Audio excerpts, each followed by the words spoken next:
आपका कंप्लीट हो गया? नहीं सर, अभी 6 सेमेस्टर पे। प्लेसमेंट आपका हुआ है? हाँ सर। कौन से कंपनी में हुआ है? Sir Dalmia Bharat limited. जो कैंपस प्लेसमेंट हुआ था आपका, ये आप कहीं गए थे या कंपनी कैंपस में आई थी? नहीं सर, कंपनी आई थी हम लोग कॉलेज में। और जो हमारे करिकुलम है वो इंडस्ट्री से हम वेट कराते हैं कि उनको किस तरह की ज़रूरत है।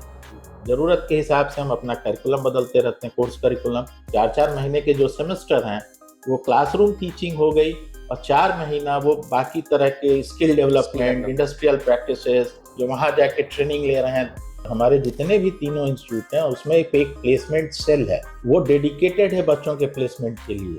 I did my master's from BHU. My PhD is from IIT Kanpur, and then I went abroad for research opportunities to Korea and Singapore. I did my BTech in petroleum engineering. I'm taking pipeline engineering. Did my PhD in petroleum engineering from IIT Madras. I have done my graduation and post-graduation from Banaras Hindu University. After that, I have done my PhD from IIT ISM Dhanbad. हमारे सारे faculty जो हैं वो PhD हैं। They did their PhD from IIT. तो guys अभी मैं जहाँ पर खड़ा हूँ ना, ये एक्चुअली एक कॉलेज है, कैंपस है। तो आप बोलेंगे मैं तो किसी कॉलेज में जाता नहीं। एक्चुअली ये पहला कॉलेज है, यूनिक कॉलेज है, और एक CFTI है। CFTI क्या है? Centrally funded technical institute. जैसे IITs NITs है, वैसे CFTI है। और इंडिया में ऐसे बहुत कम कॉलेज हैं जिसमें डिप्लोमा कोर्सेस ऑफर होता है। ओबियसली अगर मैं बात करूँ मैकेनिकल के diploma course, electrical diploma course, chemical engineering, petroleum है, इलेक्ट्रॉनिक्स इंस्ट्रूमेंटेशन है, as well as fire and safety है। और इस कॉलेज का पूरा डिटेल जानकारी आपको दूंगा इस वीडियो में। एक एक करके चीज़ जानेंगे, हॉस्टल का फैसिलिटीज़ जानेंगे, लड़कियों का, लड़कों का, एज वेल एज हम जानेंगे जो इंचार्ज हैं उनसे कि वो क्या बेसिकली डिफरेंट कर रहे हैं। और ये पहला कॉलेज कैंपस में आया हूँ, और आपको पता है मैं किसी कॉलेज कैंपस में जाता ही नहीं, बिकॉज ये CFTI है और डिप्लोमा कोर्स ऑफर कर रही है। तो ये मेरे को लगता है एक अच्छा कॉलेज हो सकता है। बाकी आप फिगर आउट करिए पूरा डिटेल वीडियो देख के। इवन टीचर्स के भी जो फैकल्टीज़ के जो क्वालिफिकेशन और उनके क्या बेसिकली वो इम्पार्ट कैसे करते हैं एजुकेशन, उसके बारे में आपको जानकारी मिलेगा। इसके अलावा क्लासरूम, लैब्स, लिफ्ट भी है, और इस वीडियो को बना रहा हूँ मैं इनके कोलैबोरेशन। आप लोगों का ब्रांच कौन सा है, मतलब कौन से ब्रांच से आप हैं? Computer science. Computer CS। बाकी ओके, कौन से ईयर के हैं आप लोग? सर हम सेकेंड ईयर के। 3rd ईयर के। ओके, तो 10th के बाद एडमिशन लिया या 12वीं के बाद एडमिशन लिया आप? 10th के बाद। 10th और 12th दोनों फर्स्ट ईयर में लिए होंगे 10th 12th के बाद? हाँ। Okay great. तो अभी तक का एक्सपीरियंस कैसा रहा आप लोग का यहाँ पर? कॉलेज जैसा मतलब हम लोगों ने फैकल्टी एक्सपेक्ट किया था उससे फैकल्टीज अच्छे हैं आप? And also good like आपके दोस्त बहुत सारे +2 कर रहे होंगे, BSc कर रहे होंगे, yes, आप sir. डिप्लोमा कर रहे हो, तो क्या डिफरेंस आपको लगता है बात करके दोस्तों से? कुछ डिफरेंस लगता है आपको एक टेक्निकल कोर्स में और नॉन टेक्निकल कोर्स में? Yes, sir, absolutely. It's like they are learning from like basis. We are not learning from basis. We are learning the expert things. The things they are learning is on the suffered level, like on the surface level, and we are learning it from the depths. Okay. So that's a major difference that we created. Like it's kind of talking to them. It's like they are still in the schools, and we like feels like we are in college.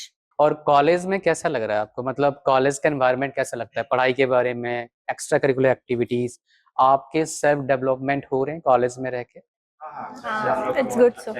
क्या difference अभी तक आपको लगा? School में थे, college में आए 2 साल 3 साल, क्या डिफरेंस लगा? मतलब क्या बुकिश लर्निंग नहीं, अपने आप को देख के लगता है कि ये पहले मैं कर पाती नहीं थी या कर पाता नहीं था, अभी कर पाती हूँ या फिर कर पाता हूँ? क्या डिफरेंस आपको लगा? So from the school point of view and to the college point of view, we have like developed so thoroughly. Like when we were in schools, teachers usually just teach us on the surface level, and here we are also learning the same things which like in reality, like I'm a computer science student, so instead of coding on the papers, we are actually coding in the computers in the college. What are the languages you have learned so far? Yes, from first year to now we have learned like C++, Python we are still learning, and DBMS.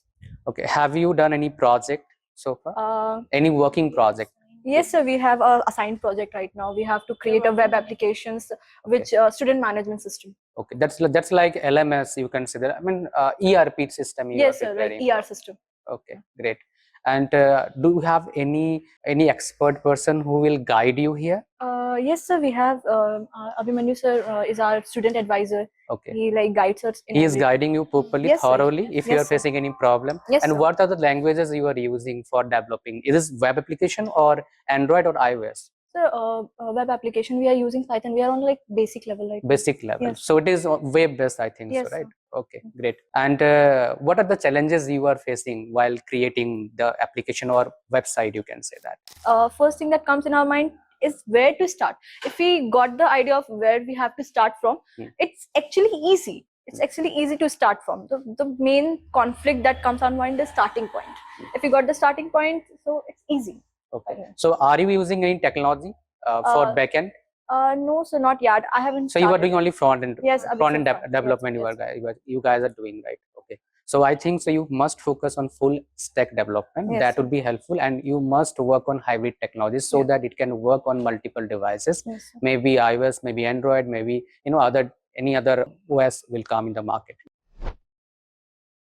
मेरा नाम आराधना दास है और मैं chemical engineering diploma आपका complete हो गया? नहीं sir अभी 6th सेमेस्टर पे प्लेसमेंट आपका हुआ है? हाँ सर कौन से कंपनी में हुआ है? सर डालमिया भारत लिमिटेड और पैकेज कितना लगा आपका? सर पर ईयर 3 लाख बोला है ओके। और आपके लगभग 3 साल का एक्सपीरियंस कैसा रहा?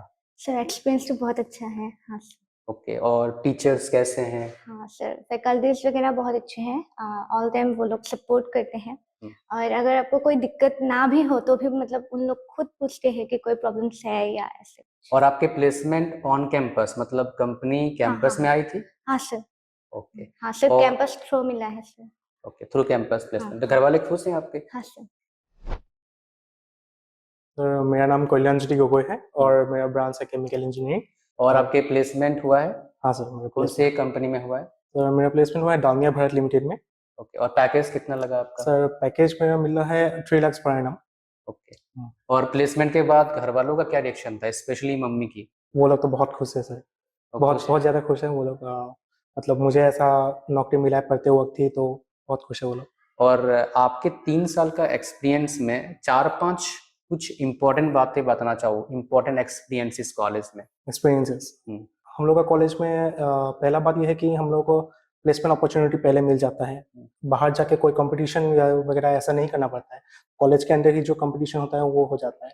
जो अपॉर्चुनिटीज हम लोग को मिलते हैं जॉब के लिए, तो पहला बात यह है कि इक्वली स्टूडेंट लोगों को भी उतना ही मतलब एफर्ट देना पड़ता है वो प्लेसमेंट पाने के लिए। हम लोग का टीचर्स के हाँ, कैसे आपके मतलब एक्सपीरियंस रहा? हाँ वो लोग टीचर्स लोग तो बहुत अच्छे हैं। वो लोग हम लोग को सवाल जवाब बहुत पूछते हैं, वो लोग हमको डांटते हैं और सिखाते भी है बहुत सारे। जो कैंपस प्लेसमेंट हुआ था आपका, ये आप कहीं गए थे या कंपनी कैंपस में आई थी? नहीं सर, कंपनी आई थी हम लोग कॉलेज में। ओके, हाँ। ठीक है, फिर best of luck. Thank you sir.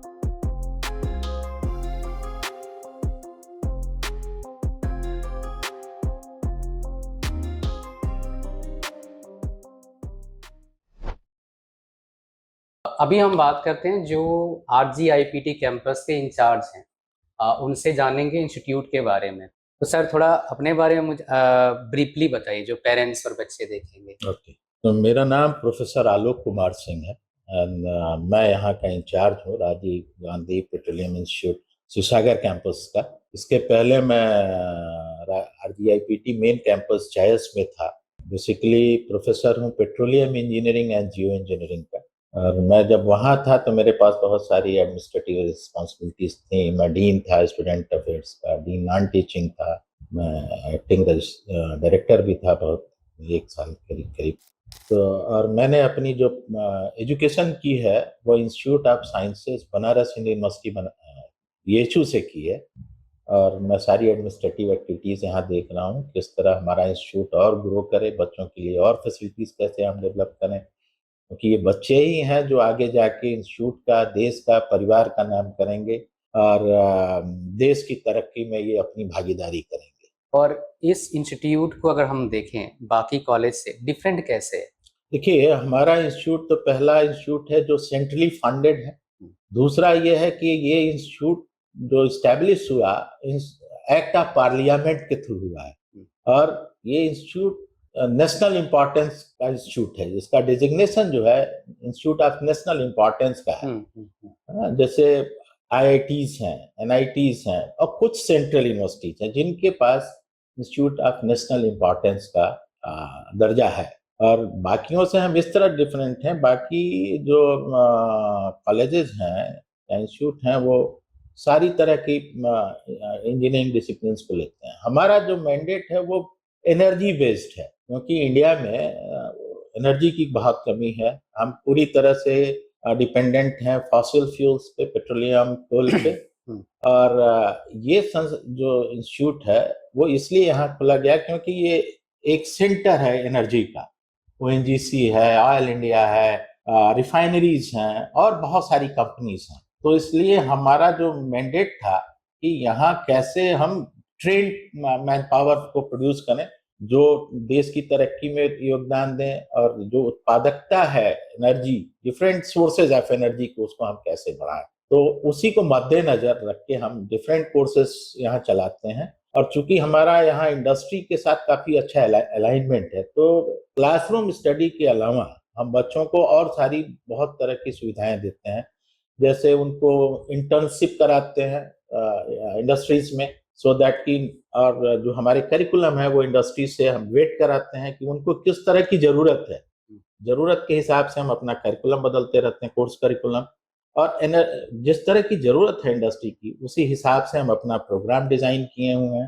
तो स्किल डेवलपमेंट भी हम करा रहे हैं। इंडस्ट्री के साथ हमारा कोलैबोरेशन है, वहाँ जाके वो बच्चे इंडस्ट्रियल ट्रेनिंग करते हैं, वहाँ इंडस्ट्रियल एक्सपोजर मिलता है। तो आप ये कह सकते हैं कि एक साल में अगर 12 महीने हैं तो 4-4 महीने के जो सेमेस्टर हैं वो क्लासरूम टीचिंग हो गई, और 4 महीना वो बाकी तरह के स्किल डेवलपमेंट, इंडस्ट्रियल प्रैक्टिसेस, जो वहां जाके ट्रेनिंग ले रहे हैं डिफरेंट इंडस्ट्रीज में, ये सब है। और एक्चुअली जो हम लोगों का विश्वास है, इस संस्थान का विश्वास है कि बच्चे का ओवरऑल डेवलपमेंट हो, पढ़ाई तो करे, उसके साथ वो एक जिम्मेदार नागरिक भी हो। तो होलिस्टिक डेवलपमेंट में हम बिलीव करते हैं विद क्वालिटी एजुकेशन। इसीलिए हमारी जो फैकल्टी हैं वो आप देखिएगा कि किसी भी डिप्लोमा कॉलेज में MTech होते हैं, हमारे सारे फैकल्टी जो हैं वो PhD हैं, एंड दे जो PhD हैं वो सारे अच्छे इंस्टीट्यूट से हैं। They did their PhD from IIT, कुछ तो अब्रॉड से हैं, कुछ लोगों के पास PhD के बाद जो पोस्ट डॉक्टोरल एक्सपीरियंस है, जो डिफरेंट कंट्रीज से पोस्ट डॉक्टरेट करके आए हैं। तो उस हिसाब से हमारा एक अलग तरीके का इंस्टीट्यूट है, जिसका मैंडेट अलग है, जिसकी कार्यशैली अलग है, और हम ऊर्जा के क्षेत्र में अपने को मानते हैं कि हमारा मैंडेट जो है एनर्जी एजुकेशन का है, एनर्जी डोमेन के लिए। और दूसरा एक आपको मैं यहाँ बताना चाहूँगा कि ये जो हमारा Rajiv Gandhi petroleum institute Sagar campus है, या as a whole Rajiv Gandhi institute of petroleum technology जो है, वो ministry of petroleum and natural gas Bharat सरकार के अंतर्गत। तो हमारे 3 संस्थान हैं, एक तो जहां हम बैठे हुए हैं शिवसागर कैंपस, उसके अलावा हमारा है Rajiv Gandhi petroleum technology Jais campus, और तीसरा हमारा बेंगलोर में है। तो हर जगह हमारा अलग तरीका, एक ही तरह की पढ़ाई नहीं है। यहाँ डिप्लोमा है, वहाँ डिग्री है, BTech है, MTech है, PhD है, बेंगलोर में भी BTech है, MBA है, BBA है। और दूसरा सबसे अच्छा ये है कि हमारे यहाँ जो BTech में एडमिशन होता है JEE एडवांस से होता है, तो हम अपने यहाँ के डिप्लोमा के बच्चों को एक अपॉर्चुनिटी देते हैं लेटरल एंट्री के साथ, कि 3 साल हमने इनको यहाँ ट्रेन किया डिप्लोमा में, उसको दूसरे सेकेंड ईयर BTech में उनको सीधी हम भर्ती कराते हैं BTech में, उनके जिस डिसिप्लिन में वो चाहते हैं, जिसके लिए वो एलिजिबल हैं। तो ये बहुत बड़ी अपॉर्चुनिटी है कि सीधे आप जेई एडवांस बच्चों के साथ आप बीटेक जाके पढ़ेंगे 3 साल यहाँ पढ़ने के बाद। ये बाकी जगह नहीं है। तो बच्चे की क्षमता के ऊपर है कि वो कितना अपने को ग्रो करना चाहता है। और भी है, एक हमारा प्रोग्राम है मेंटर मेंटी का।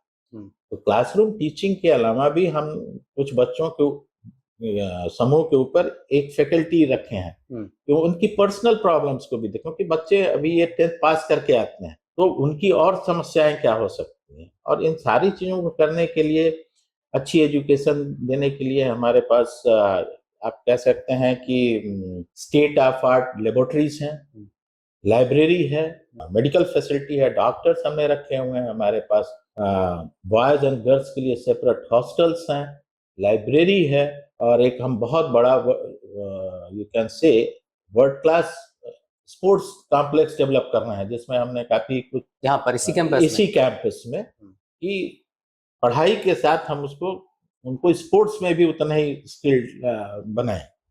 बहुत सारे स्टूडेंट्स और पेरेंट्स चाहते हैं कि प्लेसमेंट का, एक तो आपने बताया एडमिशन डायरेक्टली होता है लीड के थ्रू से, तो प्लेसमेंट के लिए आप एक्स्ट्रा, एक तो गया इंटर्नशिप करवा रहे हैं, ऑन कैंपस प्लेसमेंट के लिए आप लोग कंपनीज बुला रहे हैं? हाँ, हमारे पास इस इंस्टीट्यूट में या हमारे जितने भी तीनों इंस्टीट्यूट हैं उसमें एक प्लेसमेंट सेल है।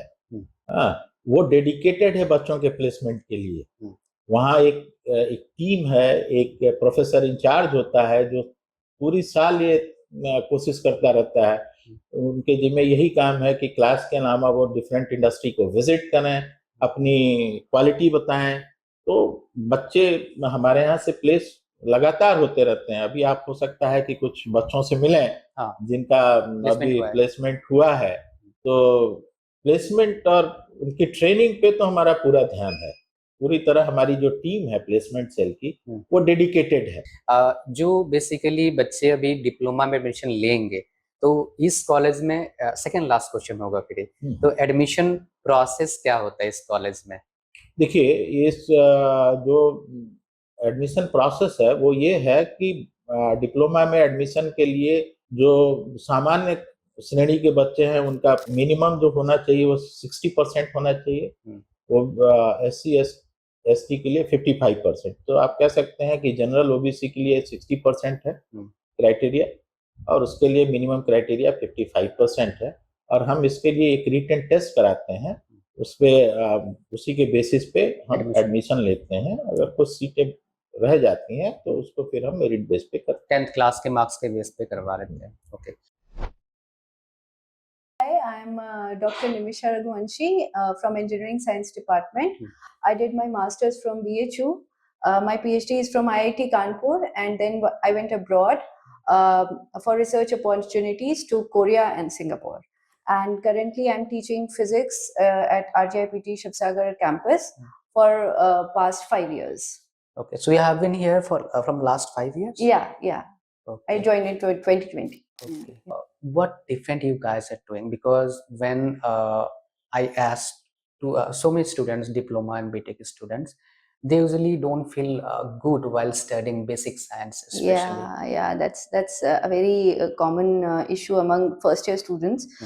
So basically here in engineering sciences at RGIPT Shivsagar campus, we instead of teaching science as just classroom concepts, we emphasize on the practical application of what the basic concepts of physics, chemistry, maths we teach. What is the physical practical application in the energy sector, in the engineering sector, technology sector, that we try to inculcate in our curriculum also. If you look into our syllabus, there's lots of application aspects also. So do you have lab facilities? Yeah. We have fully equipped laboratories of physics and chemistry, and there we and they are like our curriculum oriented, and we try to convert the classroom concepts that we teach into some really tangible understanding in real time, so that the students can accept those concepts more readily. Many students, especially diploma students, they don't have good idea what they will do how they should take diploma so that they will have better opportunities from starting first year. They Yeah. usually waste first year, what I have observed so far. You're So completely what right. advices, any one advice or maybe 2 3 advices you wanted Yeah. to give to students? It's a very good question actually. Science, in my point of view, tells us how things work, why things work around the world, and we are living in a technology driven world where we are surrounded by machines all around us, and these machines are basically working on the principle of science if we actually try to understand them. So and we at RTIPT Shivsagar campus, we try to impart the basic knowledge about physics, chemistry, and maths right from the starting, so that the student can gain confidence, and then can become a better, innovators and leaders in the industry. And my advice is to take that first year really seriously, because if you lack that knowledge, you would never gain that kind of confidence, so that you can stand in front of 100 people and address them. So that's my advice, to really, really hear us out when we are teaching you physics, chemistry, and maths in the first year. Yeah. So I'm a petroleum engineer. I did my BTech in petroleum engineering. I'm taking pipeline engineering. Did my PhD in petroleum engineering from IIT Madras. And right now I've joined RJPT Shivsagar Center in the year 2020. So it has been almost 6 years now. It's going to be 6 years. And from last October, I've been heading the Department of Petroleum Engineering as in charge. And we are continually, evolving, with the industry standards. So we are trying to cope up with the industry. We are moving towards a more sustainable engineering, sustainable energy engineering. So we are trying as a whole, all the faculties, all the students as a whole, we are trying to evolve towards that goal, which is sustainable engineering. What is the future of petroleum engineering, maybe after 5 years, maybe after 10 years? Right. So there's always a debate that's going on between solar, renewables, and us, the petroleum engineers. But the thing is that you just take the example of this Iran and US and US Israel conflict. war, yes. So how has it impacted your life? If we do a little bit of analysis, we find that we have shortage of LPG. We don't have shortage at least, but there is a suspicion that it might happen. So there might be shortage of oil and gas. So still our economy is like very much dependent on oil and gas, and this is going to be for the next 100 200 years. See, because oil and gas is the cheapest form of energy. We are a growing nation. We are a developing nation. We want to be developed, right? So we cannot just discard the hand of oil and gas and fossil fuel. We have to hold their hand for a while. But yes, having said that, we have to be responsible. That means we have to be more sustainable. So we don't have to. We should not exploit oil and gas.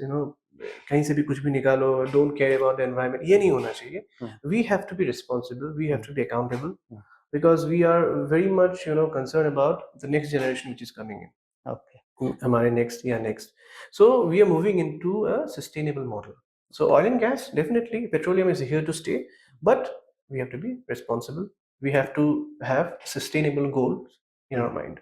This is good for the world. This is good for the nation. This is good for our next generations too. Okay. Who should take this branch? So one should take this branch who has a knack for energy. Okay. I'd say who are concerned about energy, and petroleum is still a very high-paying job. So the petroleum engineers are paid heftily, right? So one who wants to earn money, but there is, of course, with money comes a lot of hard work. That's obvious. But yeah, one who wants to earn money, one who wants to be involved in energy domain, right? So yeah, everyone is welcome. Okay. Yeah, but has to have a very good maths, physics background or chemistry background. Yeah.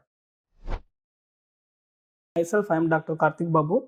I completed my PhD from NIT Tiruchirappalli and ME and BTech from Anna University Chennai. Okay, and you are HOD of which branch? HOD of Mechanical Engineering. What different you guys are doing for diploma students here in this institute?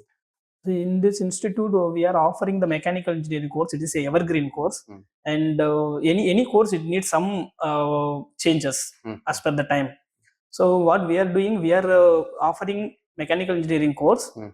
which the students can compete in industry. Say for example, we are teaching CNC machining, and we are teaching advanced manufacturing technology, and we are teaching rapid prototyping like 3D printing, and we are teaching mechatronics and industrial automation. Do you have one cross question Yes, here? Do you please. have a 3D printing machine here? Currently, it is under procurement, Okay. but CNC machines are there. So all the CNC. Yes, And yes, what yes. about other machines for mechanical So for students? mechanical, currently we are implementing applied mechanics lab. We are having 5 set of experiments, and the remaining 5 set of experiment like tensile testing machine, torsion testing machine. These are all under process in the final stage, and hopefully we will get within a month. What are the labs you have available here currently? Currently, we are having heat transfer lab, fluid mechanics lab, then workshop, dedicated workshop, Okay. machining shop, foundry shop, everything it is there. Okay. And one more thing that is important for many of the students who are studying, those maybe wanted to study mechanical engineering. So according to you, what will be future of mechanical engineering students, those who will do diploma in future, maybe after 5 years, after 10 years? What will be scope of students? See, actually, our students, there are 2 set of students I can see. One is those who are completing diploma. After that, they can join in job, and they prefer job. And some students, they prefer higher study. So those who are preferring job, for them also we are conducting regular MCQs. We are training them, and then for those who are for higher study also, they need to appear for JLWE examination as per the Assam state government. So for that also we are giving separate training. Separate So training. and mechanical engineering, I told you, it's evergreen branch. Without mechanical, you cannot run any department. Even if you want to manufacture one computer, we need mechanical machines. Okay. So And what are the extra effort your department teachers or other people putting for getting maximum opportunities for students in terms of placement and internships here in this institute? yes, actually, we are in this we are doing in 3 way. One is here in build, we are conducting some workshops for students. All the faculty members, they are doing giving some inputs, like they conduct 2-3 days courses for the students. And then next level, we are continuously motivating the students to go for some outside events, like our mechanical students, they participated in Indian Energy Week. They shown their solar energy project. It's very impressive. And then further, we are motivating them to go to some industries, like last time they went to Tata Motor and Hero Service Center, and they learned practically, because that practical learning is must. In that way, we are motivating the students. Okay. Myself, Dr. Oscar Jatikin. I did my PhD in chemical engineering from IIT Guwahati. Before that, I worked in industry for 4 years. Okay and आप किस branch की या कौन branches के student हैं आप? I did a study of chemical engineering department. In chemical engineering, we offer 2 courses: diploma in fire safety engineering and diploma in chemical engineering. और अगर मैं जानना चाहूँ, आप लोग ऐसा क्या डिफरेंट कर सेम, मतलब सिलेबस, टीचिंग लगभग सेम होता है, अगर 3-4 पॉइंट बताना चाहें क्या डिफरेंट है RGIPT आसाम कैंपस और diploma? RGPT is different. RGPT Assam Center is the exceptional campus is different from other. At least I can say that whatever post curriculum is here, it is relevant to the modern industry. And if you compare the post structure also, it is more advanced. And also one more thing, we are directly industries. What they are required according to, we try to modify our courses regularly, and we also try to upgrade the lab accordingly. So this is our one more advantage expecting compared to the rest. और placement and internship एक बहुत important aspect होता है technical education में, तो उसके लिए आप क्या स्टेप्स ले रहे हैं, एक्स्ट्रा स्टेप्स, ताकि स्टूडेंट्स को मैक्सिमम अपॉर्चुनिटीज मिल पाए? Yes, our more concern is that because this institute is funded by government PSU, like the industry funded. So we always try to support students for industrial training and plus placement. So whatever students they have passed out in chemical engineering or fire and safety previous students, they are well placed. Some of them are placed in PSU, some of them are in private organizations. And also in the post curriculum, they have industrial training, further training with not for the internal faculty, for the external who come from industry, give their feedback, and this feedback help us to improve ourselves also, because it will help to know what they actually need.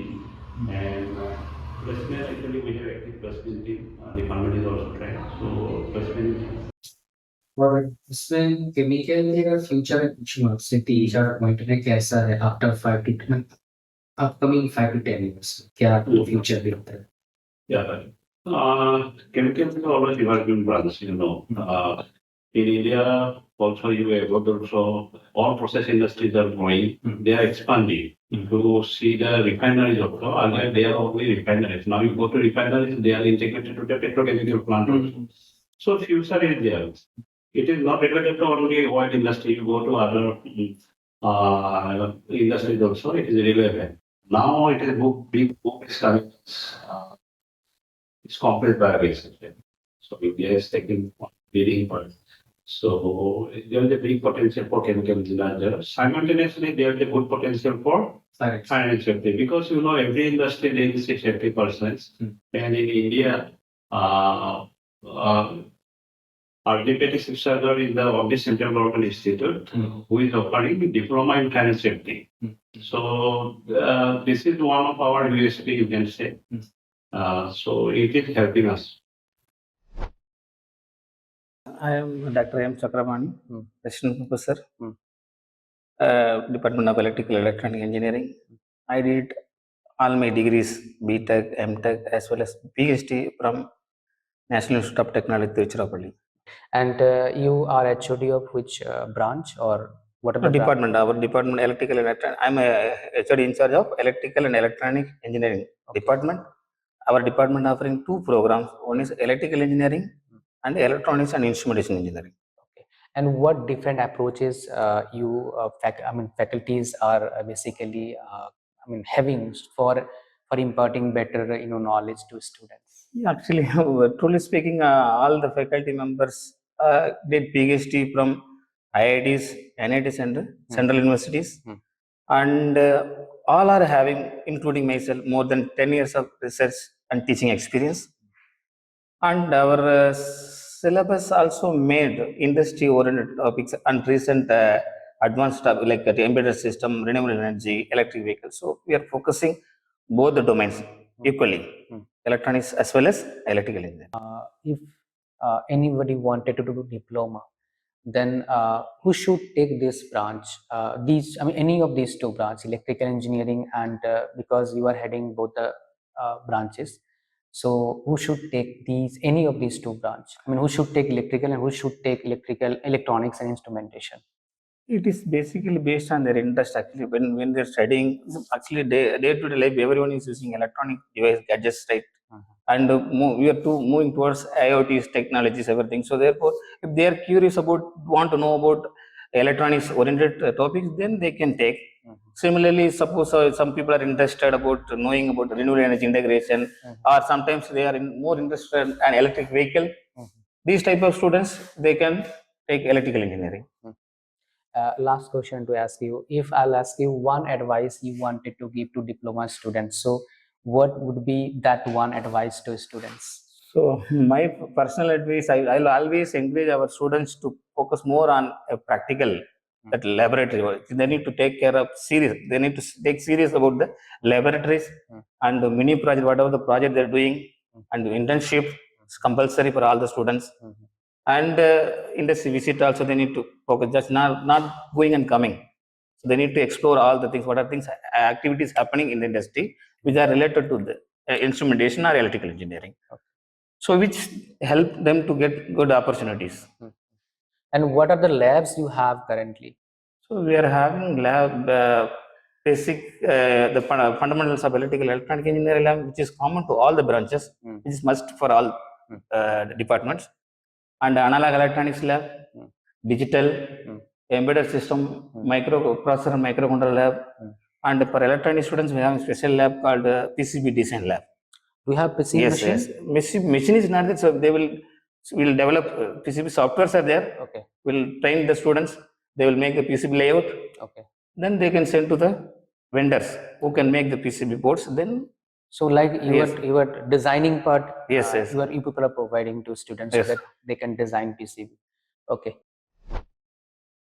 So my name is Dr. Shikha Dwivedi, and I have done my graduation and post-graduation from Banaras Hindu University. After that, I have done my PhD from IIT ISM Dhanbad. And then I had my postdoc experience at UK's Beijing under late Professor Rudolf Podgornik. He was a very popular scientist. Then after that, after several teaching experience, I joined this institute in 2020. And currently I'm heading this institute, Department of Engineering Sciences. What advice you wanted to give to students those will take admission in diploma maybe in 2026, maybe in 2027, maybe 28 upcoming years, you can say that. Okay, so to do any course, we need the base. Base must be strong. Like you know that for any building to stand still, you need a strong foundation. So similarly, there should be strong foundation for science. Then only you can excel in engineering. If you want to go in any field of engineering, you need the excellence in base. That's the basic engineering sciences. So it's about interest, how much curious you are for anything. For anything, there is a science, there is a physics, chemistry, things, and how you are approaching physics and chemistry, then there you need maths. One more question. Many of the students struggle, especially those are doing BTech after diploma, they struggle in numerical, especially numericals in physics, maybe chemistry. Yeah. Actually, physics, chemistry, everything is handicap if you're not good in maths. Yes. So, what precautionary steps students should take in diploma so that they will not struggle in BTech? Yeah, maths, there is no other option for practicing maths. You need to practice maths. And what about physics? Physics is C. Numericals in physics, I'm talking. Yeah, physics also handicap if you do not have mathematics knowledge. Okay. It's you can compare like a very good physicist. He gave this example. Like if you want to go from Delhi to Agra, you have a lot of way. You can go by walk, you can go by train, you can go by bus, you can go by flight. So that mathematics is the flight via which you can go from Delhi to Agra. It is the fastest way you can achieve things. So without mathematics, mathematics do not exist, then we would have been 200 years back in science. So it's the way of approach, na? If you're becoming modern, you need modern stuff to upgrade yourself. आप लोग कौन से year से हैं hostel में जो रह रहे हैं अभी आप लोग? सेकेंड ईयर से? सेकेंड ईयर थर्ड ईयर से। क्या ब्रांचेस है आपकी? Fire and safety. बाकी लोगों का मैकेनिकल है और आपका क्या फायर इलेक्ट्रिकल आपका ब्रांच। ओके, पेट्रोलियम, डिफरेंट मतलब ब्रांचेस हैं आप लोग हैं। तो हॉस्टल में जो आपका लगभग 2 साल आप रहे हैं, 3 साल रहे हैं, क्या डिफरेंस आपको लगता है घर का माहौल में, हॉस्टल के माहौल में? हॉस्टल में सर सभी लोग एक साथ रहते हैं तो अच्छा लगता है एक साथ रहने में। में तो सर अकेला यहाँ पे सबके साथ घुल मिल के रह के अच्छा लगता है। बहुत सारा नया बात सीखने मिल रहा है। हॉस्टल में कैसा रहना पड़ता है, एक सोसाइटी में कैसे रहना पड़ता है, वो सब बात सीखने मिल रहा है हॉस्टल के जरिए में। तो हॉस्टल का लाइफ एक वर्ड में बताओ कैसा लग रहा है, अगर एक वर्ड में बताना चाहो तो? इंटरेस्टिंग है। आप में से कोई और? Easy and comfortable. Easy and comfortable है हॉस्टल का लाइफ। तो इससे पहले कोई हॉस्टल में रुका है, मतलब आप लोग रुकी हो? नहीं, सारे फर्स्ट टाइमर हॉस्टल है। कौन कौन से ईयर से? अच्छा, आप 12th के बाद आई हो, तो कौन सा ब्रांच है आपका? Electrical engineering. तो 12वीं के बाद फर्स्ट ईयर में एडमिशन लिया आपने, 12th के बाद आपने फर्स्ट ईयर में एडमिशन लिया यहाँ पर। ओके, और डिफरेंस क्या लगा आपको कॉलेज के हॉस्टल में और स्कूल के हॉस्टल में? सेम है, कुछ डिफरेंस फील हुआ? क्या, जैसे 1-2 चीज बताना चाहें आप? मतलब वहाँ कॉलेज में वहाँ थोड़ा स्ट्रिक्ट था, यहाँ पर इतना स्ट्रिक्ट नहीं है। स्ट्रिक्ट है लेकिन वहाँ बहुत था, यहाँ पर इतना नहीं है। और वहाँ पर बाहर जाना अलाउ नहीं था, यहाँ पर अलाउ है। ओके, तो वार्डन के साथ जाना पड़ता था, दुकान जाने के लिए मैम जाने। कब तक आपका जाने का अलाउ रहता है? टाइमिंग रहता है कुछ या फिर कभी जा सकते हैं? नहीं, नहीं मतलब बाहर जाने के लिए, हॉस्टल से बाहर? कभी भी मतलब टाइमिंग क्या रहता है? शाम 6 बजे तक वापस आ जाना है, ओके। और ये आपका देख रहा हूँ हॉस्टल पूरा क्लोज़ रहता है आपका मतलब एक अलग से बाउंड्री है। तो ये आपको क्या लगता है ये अच्छा है या फिर एक्स्ट्रा लेयर ऑफ सिक्योरिटी है ना? और हॉस्टल का लाइफ कैसा लग रहा है आपको? मतलब एक चीज़ पहले पूछा था एक लाइन में आंसर मतलब एक वर्ड में आंसर देने के लिए। अगर आप कोई आप में से एक्सप्लेन करना चाहता है कि मतलब लाइफ को जी रहे हैं या फिर काट रहे हैं, मतलब एक हिंदी में कहावत है इंग्लिश में होता है सफ़र, सफ़र होता है और हिंदी में होता है सफ़र, है ना? सुहाना सफ़र बोलते हैं।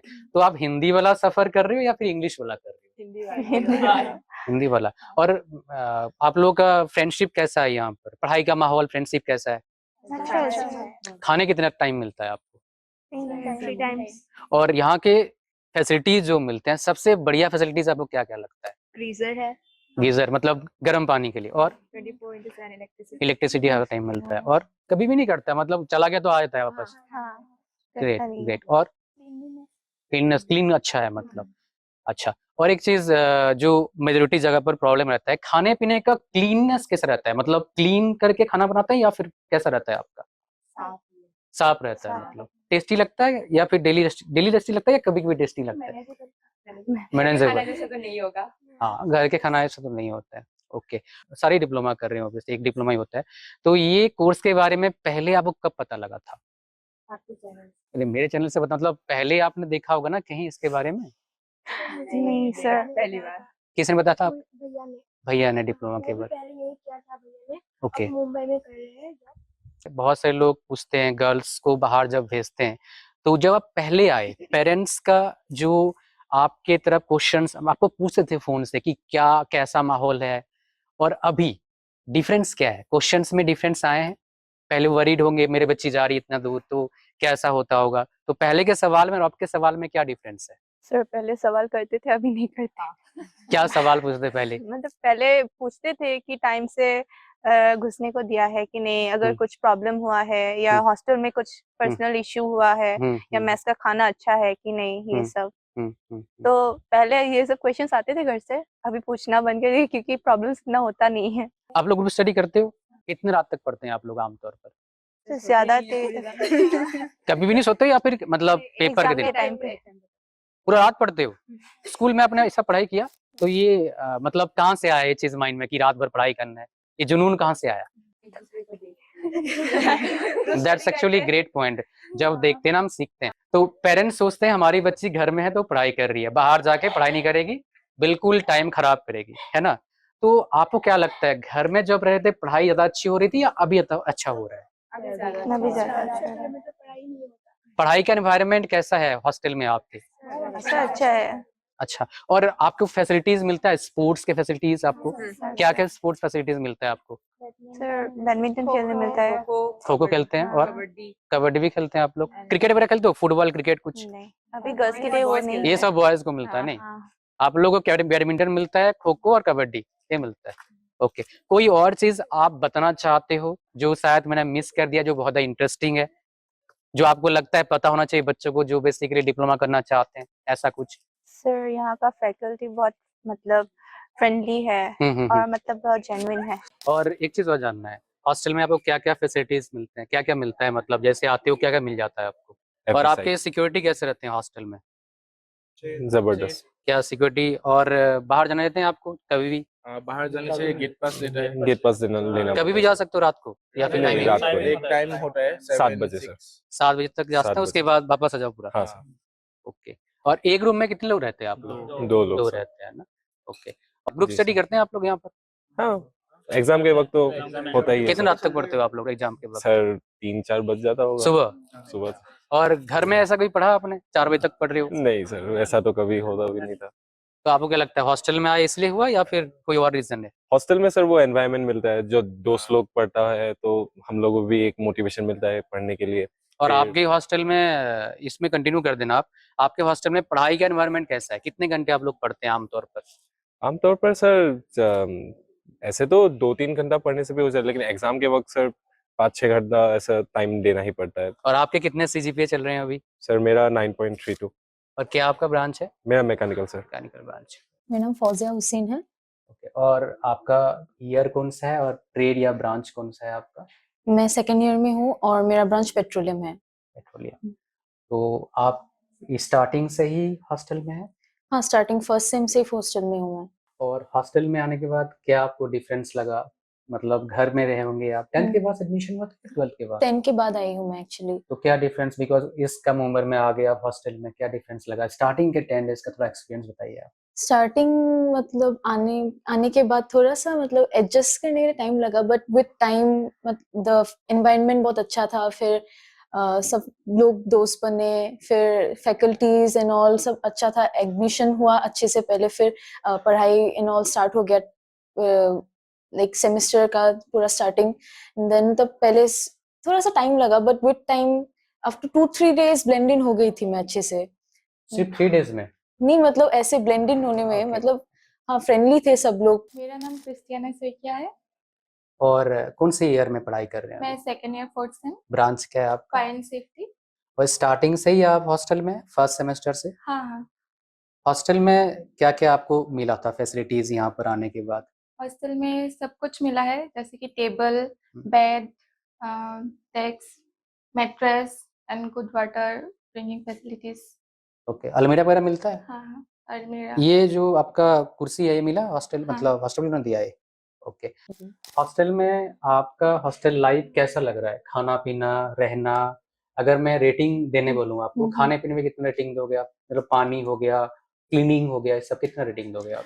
हाँ, खाना पीना क्लीनिंग में रेट मतलब आउट ऑफ 10 में 8.5 ऐसे दे दूंगी। That's really good. और एनवायरनमेंट कैसा है पढ़ाई लिखाई का यहाँ पर? हाँ, एनवायरनमेंट भी ठीक है, सब वो कुछ आउट ऑफ ठीक है। 10 कितना देंगे आप? एनवायरनमेंट में तो सब कुछ ठीक है, आई विल गिव 9 या समथिंग, सब कुछ अच्छा ही है। और एक चीज सिक्योरिटी कैसा है यहाँ पर? सिक्योरिटी भी ठीक है, मतलब सब कुछ सिक्योर है, सब लोग रहते हैं, like security each and every time check करते रहते हैं सब लोग गर्ल्स हॉस्टल में है या नहीं है, विद टाइम आके मतलब सब कुछ मतलब। आपके अटेंडेंस डेली होता है यहाँ पर? हाँ, हमेशा इवनिंग के टाइम में प्रेयर और अटेंडेंस सब कुछ लिया जाता है। खाना कितना टाइम मिलता है यहाँ पर? खाना ब्रेकफास्ट, लंच और dinner time to time 3 times. Okay. और इसमें वेजिटेरियन नॉन वेजिटेरियन दोनों मिलते हैं, खाली वेज मिलता है? वेजिटेरियन नॉन वेजिटेरियन दोनों है, मतलब मंडे ट्यूसडे वेडनेसडे, मतलब 3 days veg 3 days non veg वैसे दिया करते हैं। हॉस्टल में स्टार्टिंग से ही यहाँ पहले सेमेस्टर से? 10th के बाद एडमिशन लिए हो सारे आप लोग? मैं 10th के बाद। 10th के बाद, ओके। 12th 10th तो आप लोग फर्स्ट ईयर में लिए सारे एडमिशन? फर्स्ट ईयर में एडमिशन लिए होंगे आप लोग? हाँ। फर्स्ट ईयर में, बिकॉज 12th के बाद साइंस आपने किया है तो लेटर एंट्री से एडमिशन मिलता है, ठीक है, कोई बात नहीं। और हॉस्टल में आने के बाद आपने उससे पहले हॉस्टल में रुके या फिर मतलब घर में ही थे 10th क्लास या 12th क्लास तक? इससे पहले हॉस्टल में रुके हो आप लोग? This is my first experience in hostel. Okay. तो स्टार्टिंग के 4-5 दिन या 8-10 दिन कैसा लगा आपको? डिफरेंस क्या फील हुआ? हॉस्टल के हाँ। 4-5 दिन हाँ। डिफरेंस तो फर्स्ट ऑफ ऑल है कि एक मतलब एनवायरनमेंट के साथ एडजस्टमेंट होना, घर पे होने से जैसे हम लोग अकेले रहते इधर बहुत सारे लड़कियों के साथ अलग अलग डिफरेंट कम्युनिटीज के लोगों के साथ एडजस्टमेंट करना सीखना, फिर कैसे किसके साथ कैसे बात करना है, अप्रोच कैसे करना है, तो एनवायरनमेंट के ऊपर भी एक इफेक्ट वगैरह आया बहुत सारा, तो ये सब चीजें। और घर से भी डिस्टेंस हो गया तो थोड़ा बहुत मतलब एडजस्ट करना मुश्किल होता है ना, 8-10 दिन 1 महीना तक लग जाता है एडजस्ट करने में। तो एडजस्ट करने के बाद क्या बच्चे आपको अब अच्छा लगता है? डिफरेंस अभी कुछ फील होता है घर का और हॉस्टल का? हॉस्टल और घर में क्या डिफरेंस आपको लगता है अभी? मतलब कुछ पॉजिटिव अगर आपको या फिर नेगेटिव कुछ भी, क्या डिफरेंस आपको लग रहा है? कुछ बेनिफिट नहीं मिला हॉस्टल में आने के बाद? क्या मिला? पहले घर में अकेले रहती थी, मम्मी पापा रहते थे, पर दोस्तों को नहीं मिलते थे, घर के पास में भी इतना दोस्त नहीं थे। अभी तो 24 आवर्स मिलती है दोस्त लोग, तो कुछ प्रॉब्लम्स होने से भी उन लोगों के साथ शेयर कर सकती हूँ, इसलिए अच्छा है। ओके। और पढ़ाई लिखाई में कुछ इम्प्रूवमेंट आपने देखा? हाँ, दोस्त लोग बहुत हेल्प करते हैं इसमें। आपके परसेंटेज में कुछ डिफरेंस आया पहले और अभी? हाँ, मैं फर्स्ट ईयर में हूँ। नहीं, इन द सेंस अभी आप टेस्ट दे रही होंगी ना, आपके सेमेस्टर के पहले टेस्ट होते हैं क्लास टेस्ट, उसमें क्या डिफरेंस आया? मतलब कुछ फर्क पड़ रहा है आपको? पहले समझने में मुश्किल होती थी, अभी इजीली समझ पाते हैं। एक चीज और जो बहुत इम्पोर्टेंट है गर्ल्स के लिए, मेडिकल फैसिलिटी आपको मिलता है इन हाउस? कुछ प्रॉब्लम हुआ तो? हाँ, मेडिकल फैसिलिटीज होता है। ओके, तो क्या डॉक्टर्स रहते हैं या फिर कैसे होता है? हाँ, डॉक्टर्स भी आते हैं, कॉलेज विजिट करते हैं daily, okay, Monday to Friday doctor college के आते हैं, विजिट करते हैं। एम्बुलेंस भी है पर्सनल हम लोग का उधर, अगर किसी को सडनली कुछ प्रॉब्लम हुआ रात को तो ऐसे लिया जाता है